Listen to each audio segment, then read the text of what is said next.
नमस्कार, स्वागत है आपका लाउड इंडिया टेलीविज़न पर। लेकर आया हूँ आपका अपना कार्यक्रम, पॉलिटिकल व्यूअर्स अशोक वानखेड़े। एक खबर है और बेहद चिंताजनक है। एक ऐसा बिल मानसून सत्र में आ सकता है, जिसके चलते संविधान का ढांचा चरमरा जाएगा और शायद विपक्ष इस देश से पूर्ण रूप से समाप्त हो जाएगा। 30 दिन में 30 दिन यदि जेल में रहे, चाहे प्रधानमंत्री हो, मुख्यमंत्री हो, कोई मंत्री हो, तो तुरंत उसकी कुर्सी चली जाएगी। संसदीय समिति प्रावधान हटाने के पक्ष में नहीं, मानसून सत्र में यह बिल लाया जा सकता है। क्या है बिल? बिल ये कहता है कि अगर कोई प्रधानमंत्री, मुख्यमंत्री, केंद्रीय मंत्री या राज्य मंत्री किसी गंभीर अपराध के मामले में गिरफ्तार होते हैं कि लगभग 30 दिन तक न्यायिक हिरासत में रहते हैं, तो उन्हें पद छोड़ना पड़ सकता है।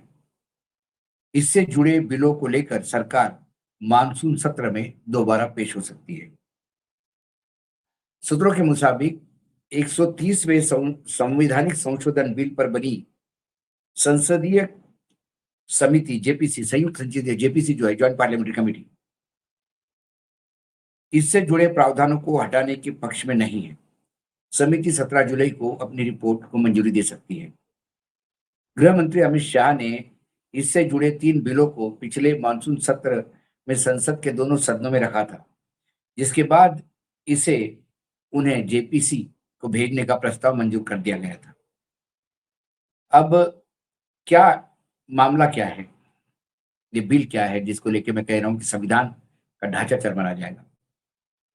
130वें संवैधानिक संशोधन विधेयक में प्रधानमंत्री, मुख्यमंत्री और मंत्रियों की गिरफ्तारी, यानी केंद्र या राज्य के मंत्रियों की गिरफ्तारी से जुड़े प्रावधान को लेकर संसद की संयुक्त संसदीय समिति की रिपोर्ट 17 जुलाई को मंजूरी दे सकती है। 130वें संविधान संशोधन विधेयक के मुताबिक ये प्रधानमंत्री, मुख्यमंत्री और कोई भी मंत्री या राज्य का कोई मंत्री किसी गंभीर अपराध, अब गंभीर अपराध की परिभाषा ये है कि जिसमें 5 साल से ज्यादा की सजा का प्रावधान है, मतलब 5 साल या 5 साल से ज्यादा के मामले में गिरफ्तार होकर लगातार 30 दिन तक न्यायिक हिरासत में रहते हैं, तो उन्हें पद छोड़ना पड़ सकता है। गिरफ्तारी से पद नहीं जाएगा।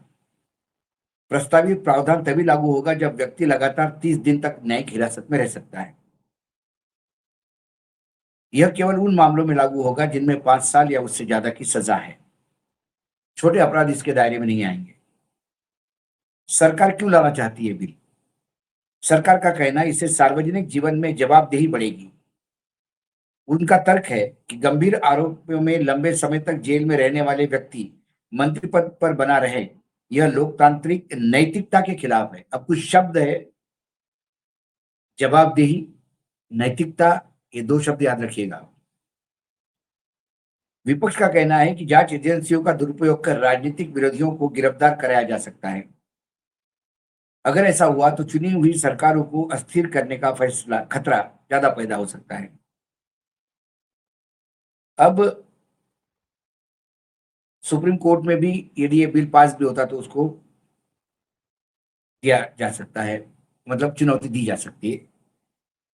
लेकिन अभी हम क्यों कह रहे हैं कि ये गंभीर समस्या है? 2014 के बाद कम से कम 13 सिटिंग मंत्रियों को सीबीआई, ईडी गिरफ्तार कर चुकी है। इनमें से 10 गिरफ्तारियां एमपी एमएलए के कड़े प्रावधान के तहत हुई।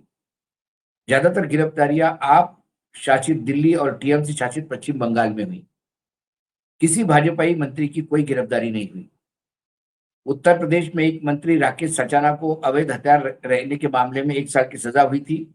वह जमानत के बाद अपने पद पर बना है। अब केंद्र सरकार का मानना है ये तीनों बिलें लोकतंत्र और सुशासन की नींव की खास साख मजबूत करेगी। अब सुशासन, लोकतंत्र और साख, ये 3 शब्द ये भी याद रखिएगा। अब तक संविधान के तहत केवल दोषी ठहराए गए जनप्रतिनिधियों को ही पद से हटाया जा सकता था। मौजूदा कानून में संवैधानिक पद पर बैठे नेताओं को हटाने के लिए एक स्पष्ट व्यवस्था नहीं है, लेकिन इसको लेकर कानूनी और सियासी विवाद होते रहे हैं। अब मैं आपको कुछ उदाहरण देता हूं और फिर कहता हूं कि ये ज्यादा क्यों है। महाराष्ट्र के गृह मंत्री अनिल देशमुख के खिलाफ 100 करोड़ का आरोप लगा। उन्हें 13 महीने तक जेल में रखा और जब चार्जशीट फाइल हुई उनके खिलाफ तो मात्र 1 करोड़ 80 लाख की चार्जशीट फाइल हुई और उसमें भी कोई मनी लॉन्ड्रिंग की ट्रेल नहीं दिखाई दे रही थी, तो उनको जमानत मिल गई। उनके ऊपर 100 करोड़ का आरोप लगा के उनको 13 महीने तक जेल में सड़ाया गया और उसके बाद जमानत मिलने के बाद एक भी हियरिंग इसके बाद हुई नहीं। मुख्यमंत्री झारखंड हेमंत सोरेन, ऐन लोकसभा के समय ईडी ने उनको उठाया,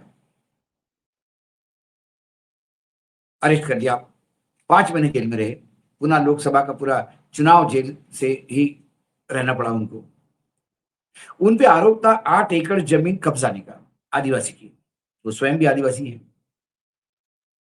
जब जमानत के लिए मामला गया तो कोर्ट ने पूछा क्या उस जमीन पर सोरेन का कब्जा है? नहीं। क्या उस जमीन का मालक ये कहता है कि सोरेन जमीन हड़पना चाहता है? नहीं। क्या सोरेन का कोई बोर्ड है वहां पे लगा हुआ? नहीं। क्या सोरेन ने कुछ पैसे उस किसान को दिए जिसके एवज में जमीन लेना चाहता है? कोई डीलिंग नहीं हुई।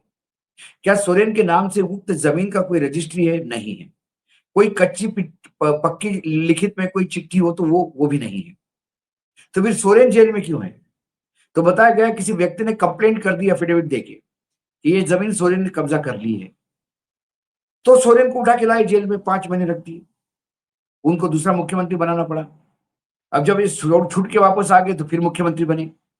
तो जिसको पहले मुख्यमंत्री बनाया था जब जेल में गए तब, अब वो बागी हो गए, पार्टी में तकलीफ हो गई। काम बीजेपी का हो गया।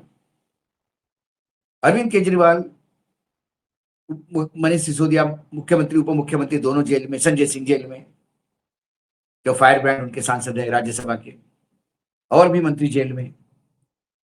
आरोप शराब नीति में 100 करोड़ का घपला था, 100 करोड़ रुपए रिश्वत खाई थी। खूब केस चला, जेल में रहे, ये महीनों जेल में रहे। कोर्ट ने पूछा 100 करोड़ कहाँ है? बोले किसी ने एफिडेविट दिया कि हमने 100 करोड़ दिए, लेकिन उसने कैसे दिए, किसको दिए, किसके पास दिए, किस गाड़ी से गए थे, उस 100 करोड़ कैश किसके पास है, कहाँ मिला? बोले नहीं, उन्हें पैसा खर्चा कर दिया। कहाँ खर्चा कर दिया? गोवा में खर्चा कर दिया चुनाव में। तो उसका कोई प्रूफ, खर्चा करा 100 करोड़ रुपए खर्चा करा तो वही पूछा जाएगा, वो भी नहीं है। इनको भी जमानत मिल गई। और सरकार का रवैया कितना हॉरिबल हो सकता है। सोनम वांगचुक जो देश की शान है, जिन्होंने कई पेटेंट अपने नाम पे कर दिए, एजुकेशन में जिनके ऊपर 3 इडियट पिक्चर बनी,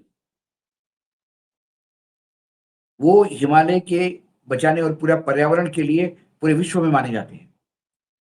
उनको पाकिस्तानी एजेंट बोल के अरेस्ट कर लिया, 3 महीने जेल में रगड़ाया। सुप्रीम कोर्ट में जब जमानत का केस आया, नीचे की कोई अदालत ने उनको जमानत नहीं दी। सुप्रीम कोर्ट के पास जब जमानत के लिए केस आया तो सुप्रीम कोर्ट ने कहा कि ये पाकिस्तानी है, पाकिस्तानी एजेंट है, कुछ तो होगा आपके पास, कुछ तो कनेक्शन होगा, आप प्रूफ लाइए। जिस दिन सुप्रीम कोर्ट ने उनको नोटिस दिया और जिस दिन अगली डेट थी, डेट के एक दिन पहले केंद्र सरकार ने सारे आरोप वापस ले लिए और उनको रिहा कर दिया। मतलब डीके शिव कुमार कर्नाटक के मुख्यमंत्री है,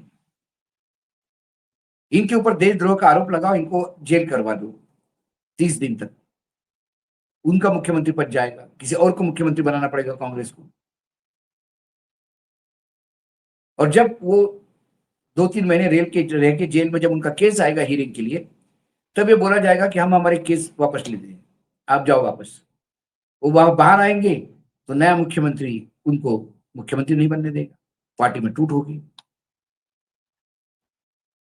2014 से एक भी बीजेपी के आदमी पे कोई ईडी सीबीआई का कोई केस नहीं बना।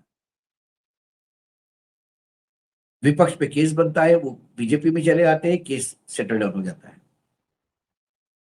जहां एजेंसी का इतना दुरुपयोग हो रहा है, वहां ये 30 दिन वाला क्लॉज तो कई सरकारें डिस्टर्ब करेगा। विजयन की सरकार, अभी विजयन को तो सरकार गिराने के लिए रोज लोग प्रयास कर रहे हैं।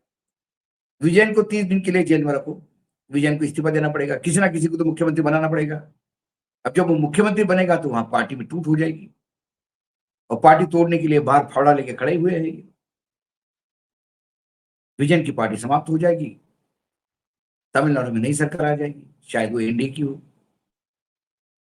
ये 30 दिन वाला क्लॉज इतना भयंकर है, इसलिए मैंने कहा था, लेकिन इसमें 2/3 नंबर आना चाहिए, वो नंबर का ही गेम फंसा हुआ है।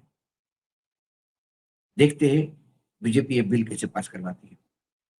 आज पॉलिटिकल यूनिवर्स में इतना ही, कल फिर आता हूं किसी विषय के साथ, तब तक के लिए नमस्कार, देखते रहिएगा लाउड इंडिया टीवी।